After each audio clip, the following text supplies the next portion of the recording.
ዳሩ ግን ጌታን እርሱም ክርስቶስን በልባችሁ ቀድሱት። በእናንተ ስላለ ተስፋ ምክንያት ለሚጠይቋችሁ ሁሉ መልስ ለመስጠት ዘወትር የተዘጋጃችሁ ሁኑ።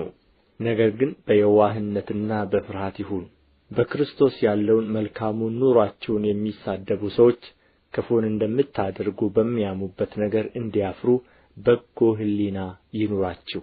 የእግዚአብሔር ፈቃድ እንዲህ ቢሆን ክፉ ስለ ማድረግ ሳይሆን በጎ ስለ ማድረግ መከራን ብትቀበሉ ይሻላችኋልና።